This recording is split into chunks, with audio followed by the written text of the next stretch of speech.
سن لو، پھر مثنوی سب سے پہلے آتے ہیں کہاں سے کیا، اس کی اقسام کتنی ہوتی ہیں، کن چیزوں پہ لکھی جاتی ہے، یہ تمام باتیں کریں گے۔ سب سے پہلے تو یہ جان لو کہ مثنوی میں ہوتا کیا ہے، کس ترتیب پہ لکھی جاتی ہے۔ سب ایک اہم نوٹ یہ کہ مثنوی کے لیے 7 اوزان ہوتے ہیں۔ انہی مقررہ اوزان پر لکھی جا سکتی ہے مثنوی، ان کے علاوہ نہیں لکھی جا سکتی ہے، ٹھیک ہے۔ بس اتنا لکھ لینا۔ آپ وہ اوزان کون سے، اگر اس میں جائیں گے تو آپ بہت کنفیوز ہو جائیں گے، بہت آگے کی چیز ہے وہ۔ بس 7 اوزان میں لکھی جاتی ہے۔ اور مثنوی ایک رزمیہ ہوتی ہے اور دوسری بزمیہ ہوتی ہے۔ رزمیہ مثنوی میں آپ لکھ لیجئے یہ باتیں، رزمیہ مثنوی میں جنگ و جدل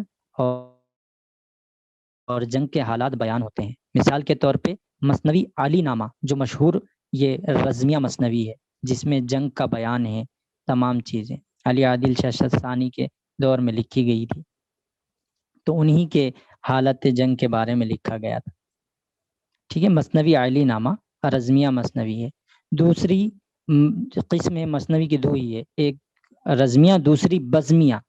اس میں عشق و محبت کی داستانیں ہوتی ہے بزمیہ مثنوی میں، جیسے قطب مشتری، ٹھیک ہے۔ قطب مشتری یہ ملا وجہی کی مثنوی ہے، جو انہوں نے قلی قطب شاہ اور ان کی معاشقے کے بارے میں جس کا ذکر کیا ہے، ٹھیک ہے۔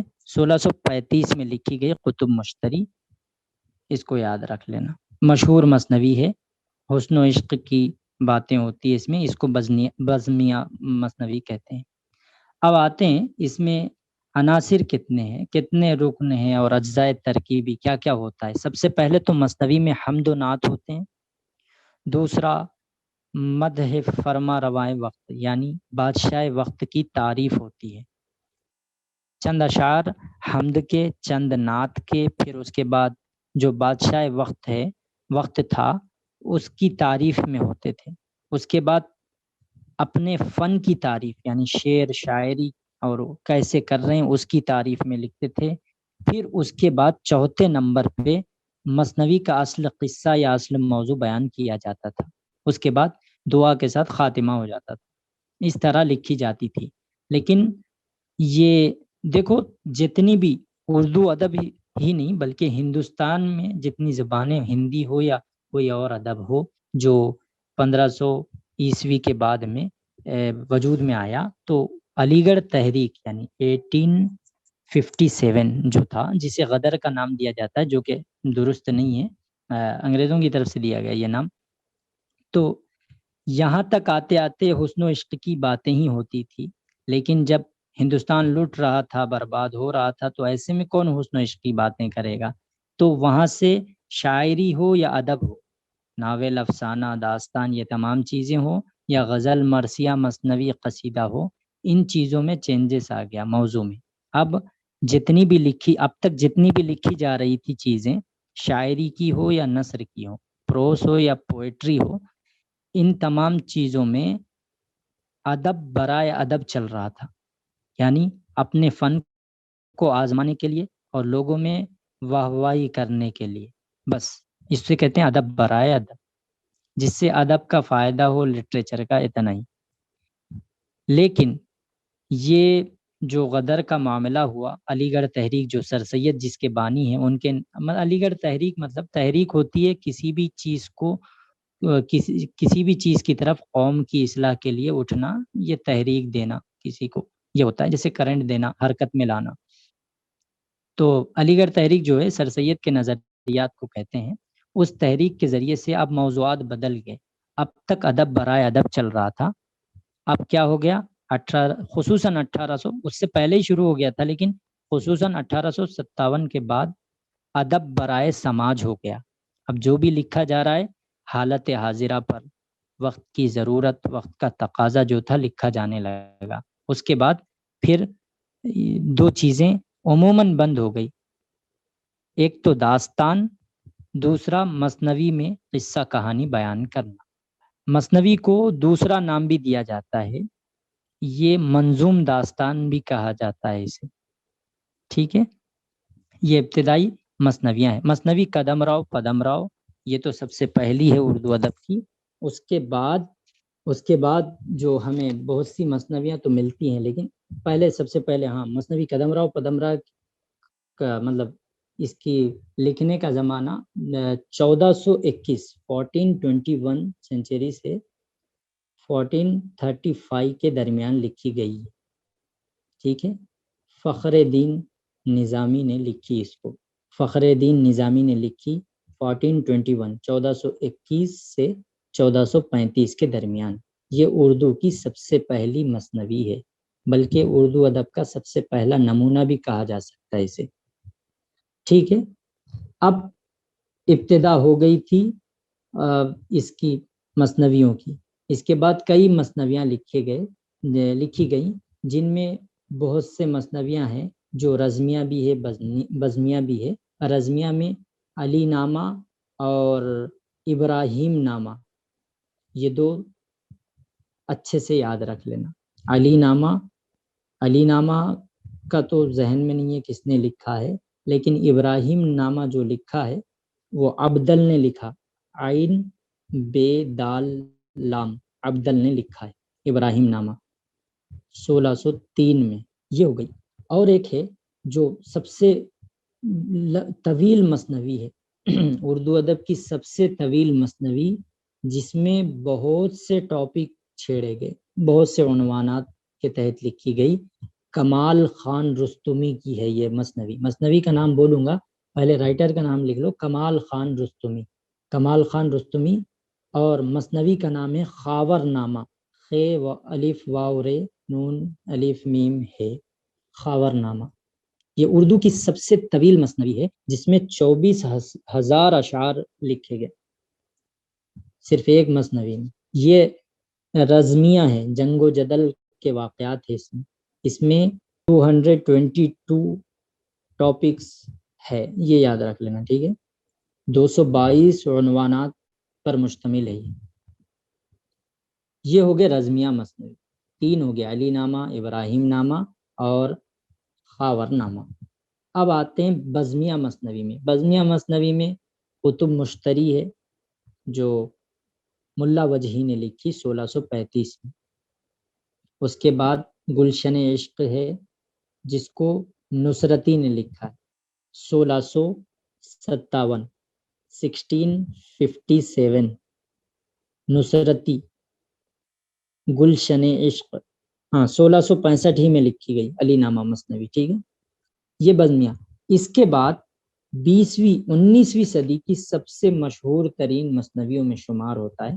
سب سے پہلے تو سراج اورنگ آبادی کی بوستان خیال بھی عشقیہ مثنوی ہے، اس کو یاد رکھنا، اس کا دے گا سب سے اہم ہے. یہ بھی پہلے یہ لکھ لو، سراج اورنگ آبادی بوستان خیال، یہ بھی عشقیہ مثنوی ہے، اس کو بزمیہ مثنوی کہتے ہیں.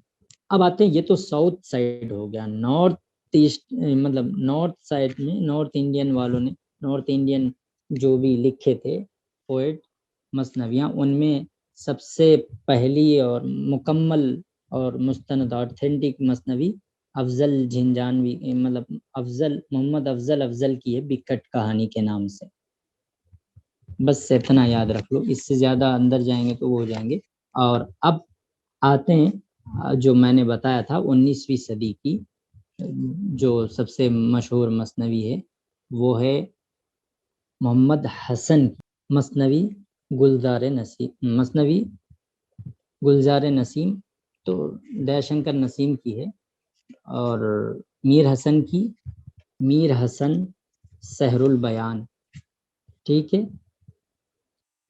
اور سحر البیان کے بعد سحر البیان 1784-85 میں لکھی گئی. اس کا ڈیٹ لکھ لینا، مثنوی سحر البیان. اور دیا شنکر نسیم کی گلزار نسیم جو لکھی گئی 1838 میں لکھی گئی، 38-39 میں، اور جو پرنٹ ہو کے آئی، شائع ہوئی، وہ 1844 میں 1844. بس مثنوی کا اتنا ہی یاد رکھ لو. اب آگے بڑھتا ہوں میں قصیدہ اور مرثیے کی طرف. تھوڑا سا وہ بھی دیکھ لینا کہ جو مرثیہ لفظ ہے یہ رسا سے نکلا، جو عربی زبان کا لفظ ہے، جس کے معنی میں بین و بکا، آہ و بکا، یعنی رونے والے پہ ماتم کرنے کے ہیں۔ لیکن اس کو شاعری کی اصطلاح میں جو ڈکشنری میں ایک معنی فکس ہوتا ہے، اصطلاح ایک طے کرتے ہیں اہل علم، اصطلاح کہتے ہیں جسے، تو اس اصطلاح میں شاعری کے کنٹیکسٹ میں اگر دیکھا جائے ہم اسے، تو کسی مرنے والے کی خوبیاں بیان کر کے اس کی موت پر افسوس کرتے ہوئے جو اشعار پیش کیے جاتے ہیں، اس افسوس میں اس نظم کو مرثیہ کہتے ہیں۔ ٹھیک ہے، مرثیے کے جو اجزائے ترکیبی ہے اس کو سیٹ کس نے کیا، متعین طے کس نے کیا؟ میر ضمیر نے۔ یہ یاد رکھنا، مرثیے کی جو شکل ہے، اسٹرکچر جو دیا گیا اس کا مرثیے کا، جو آگے بتاؤں گا میں اجزائے ترکیبی، اس کو میر ضمیر نے متعین کیا، طے کیا۔ ٹھیک ہے، اور مسدس یعنی 10 اشعار والے بند سے جو لکھی جاتی ہے نظم، ایک بند میں جس کے 10 شعر ہوتے ہیں، اس حیت میں لکھنے والے پہلے شاعر سودا ہے، مرزا محمد رفیع سودا۔ یہ ہو گیا مرثیہ لکھنے میں۔ اب آتے ہیں مرثیے کے اجزائے ترکیبی کتنے، تھوڑا سا دیکھ لیتے ہیں۔ مرثیے کے اجزائے ترکیبی 8 ہے، جن میں سب سے پہلے چہرہ، پھر سراپا، رخصت، آمد، رجز، جنگ، اور 7ویں نمبر پہ شہادت، اور پھر 8ویں نمبر پہ بین یعنی ماتم۔ پہلے مرثیے میں جو اشعار پیش کیے جاتے ہیں وہ تمہید کے طور پہ ایسے مضامین پیش کیے جاتے ہیں کہ ہیرو براہ راست ہیرو سے اس کا تعلق نہیں رہتا، اس کے بعد انڈائریکٹلی ہیرو کو بیان کیا جاتا ہے، اس کے بعد پھر ڈائریکٹ ہیرو پہ آتے ہیں، اس کے نقشے کو، اس کے بہادری کو اور اس کی حیت کو بتاتے ہوئے سراپا جسے کہیں گے۔ پھر رخصت میں ہیرو میدان جنگ جاتے وقت اجازت لیتا ہے، اس کو رخصت کا نام لے کے اس کے ذیل میں اشعار پیش کیے جاتے ہیں۔ پھر آمد کا عنوان دے کے پھر یہاں سے ہیرو کا جنگ میں آنے کے یعنی داستان کو بتایا جاتا ہے شاید۔ رجز یعنی جنگ کے آداب کے مطابق جو اپنے اجداد پہ، بزرگوں پہ فخر کرتے ہوئے جو جاتا ہے جنگ میں ہیرو، اس کے واقعات کو بیان کرتے رجز میں۔ اور شہادت میں ہیرو زخمی ہو کر شہید ہو جاتا ہے، یہ اشعار پیش کیے جاتے ہیں شہید ہونے کے۔ پھر 8ویں نمبر پہ بین کے اشعار یعنی رونت ہونے کے اشعار ہوتے ہیں۔ مرثیے کے 8 اجزائے ترکیبی ہے جس کو میر ضمیر نے سیٹ کیا ہے، متعین کیا ہے۔ سب سے پہلا چہرہ، دوسرا سراپا، تیسرا رخصت، چوتھا آمد، پانچواں رجز، چھٹا جنگ، ساتواں شہادت، اور آٹھویں اجزائے ترکیبی بین ہے۔ ٹھیک ہے، مرثیے کے جو مشہور شعراء ہے ان میں میر ضمیر، میر خلیق، اور انہی کی اولاد میں سے سب سے مشہور جو ہوئے، اگر مرثیے کی تاریخ میں، ہسٹری میں اگر ان دونوں کا، میر انیس اور میر دبیر کا نام نہ لیا جائے تو یہ تاریخ ہی مکمل نہیں ہو سکتی۔ ٹھیک ہے، اب یہاں پہ سب سے اہم بات، مرثیے کے سب سے پہلے شاعر اردو میں کون؟ وہ ہے اشرف بیابانی۔ یہ لکھ لو، اردو کے پہلے مرثیہ گو شاعر اشرف بیابانی، جن کا مرثیہ ہے، ان کی کتاب کہہ لیں اسے، نو سر ہار، یہ 15 سنچری میں لکھی ہے، 1503، 1503۔ ٹھیک ہے، یہ ہو گیا۔ اب نارتھ انڈین والوں میں سب سے پہلا جو مرثیہ نگار تھا وہ تھا روشن علی، جو عاشورہ نامہ لکھا، بس اتنا یاد رکھ لو۔ جو ساؤتھ میں ہے، بلکہ اردو ادب میں پہلا مرثیہ نگار ہے، وہ ہے اشرف بیابانی، اردو کا پہلا مرثیہ نگار ہے، جو نو سر ہار لکھا، اس میں مرثیہ لکھا انہوں نے۔ یعنی واقعات کربلا لکھا۔ اور ایک بات اہم یاد رکھ لو، مرثیہ کا نام آتے ہی واقعات کربلا یاد آ جاتا ہے۔ عموماً اب تک بھی مرثیہ کربلا کے واقعات ہی پر لکھا جاتا ہے، بہت کم مرثیے کسی دوسرے کی موت پر لکھے گئے، جیسے مرثیہ عارف غالب نے لکھا اور بہت سو نے لکھا، یہ بہت کم ہے۔ عموماً واقعات کربلا پر لکھی جانے والی نظم جس میں ماتم کیا جاتا ہے، رویا دھویا جاتا ہے، وہ مرثیہ کہلاتی ہے۔ وہ نظم جس میں مرنے والے پر رویا جاتا ہے، خصوصاً واقعات کربلا کو یاد کر کے اور اس پہ اشعار کہہ کے، ایسی نظم مرثیہ کہلاتی ہے، جس کا پہلا شاعر اشرف بیابانی ہے، جس نے 9 سرہار لکھی 1503 میں، ٹھیک ہے، اردو کے۔ اب نارتھ سائڈ میں، مطلب شمالی ہند میں جو پہلا مرثیہ نگار ہے وہ روشن علی ہے، جس نے مرثیہ لکھا تھا عاشورہ نامہ کے نام سے، ٹھیک ہے۔ محمد قلی قطب شاہ بھی مرثیہ نگار تھا، بہت سو نے لکھا ہے، بس اتنے یاد رکھ لینا۔ میر ضمیر، میر خلیق، سودا، میر انیس، میر دبیر، اشرف بیابانی تو سب سے پہلا ہے، اور شمالی ہند میں جو پہلا ہے روشن علی، عاشورہ نامہ لکھا۔ تو اب آتے ہیں قصیدے پہ، ٹھیک ہے۔ قصیدہ پہلے ہی بتا دیا تھا میں، یہ عربی زبان کا لفظ ہے، قصد سے نکلا، قاف سے صاد دال، قصد، جس کے معنی ارادہ کرنے کے ہیں، اور بعض نے اس کے معنی گاڑھا گودا کے بھی لکھا ہے، ٹھیک ہے۔ لغوی معنی جو ہے ارادہ کرنے کے ہیں، ارادے کے ساتھ کسی کی تعریف کرنا قصیدہ کہلاتا ہے۔ لیکن اصطلاح میں، شاعری کے اگر اصطلاح میں دیکھا جائے تو اس نظم کو کہیں گے، بلکہ اس مسلسل نظم کو کہیں گے قصیدہ، جس کے پہلے شعر کے دونوں مصرے اور بقیہ اشعار کے دوسرے یعنی سیکنڈ مصرے جو ہوتے ہیں، فرسٹ چھوڑ کے سیکنڈ، وہ ہم قافیہ، وہ ہم ردیف ہوتے ہیں، بالکل غزل ہی کی طرح۔ قصیدہ غزل ہی سے نکلا ہے، اس کی ایک پارٹ جو ہے تشبیب اس سے نکلا ہے، یاد رکھنا اس کو۔ تو غزل ہی کی طرز پہ، بلکہ غزل اس کی طرز پہ لکھی جاتی ہے، ٹھیک ہے۔ پہلے جو اشعار ہوتے ہیں جسے ہم مطلع کہتے ہیں، جس میں دونوں شعر ہم قافیہ اور ہم ردیف ہوتے ہیں، قصیدے کے اور غزل کے دونوں پہلے شعر، دونوں کا پہلا شعر ہم قافیہ اور ہم ردیف، دونوں کے پہلے 2 مصرے، پہلا شعر پہلے 2 مصروں کا، یعنی 2 لائنوں کا ایک شعر ہوتا ہے، ایک لائن کو ایک مصرع کہتے ہیں۔ اگر 2 مصرے ہو گئے تو ایک شعر بنتا ہے، اور اس کے پہلے شعر کے دونوں مصرے ہم قافیہ اور ہم ردیف ہوتے ہیں، اتنا یاد رکھ لو۔ اور باقی دوسرے اشعاروں کے پہلا نہیں رہتا، دوسرا جو سیکنڈ والا مصرع، سیکنڈ والی لائن رہتی، وہ ہم قافیہ اور ہم ردیف ہوتے ہیں۔ ہم قافیہ ہم ردیف یعنی ہم وزن الفاظ کہنا، جیسے شائق، فائق، لائق، اس کو وہ بنایا جاتا ہے اسی کے طرز پہ، جیسے ذاکر، شاکر، ناکر، اس طرح سے، تو یہ قافیہ بنتا ہے۔ اور قافیے کے بعد جتنے الفاظ آتے ہیں وہ ردیف کہلاتے ہیں۔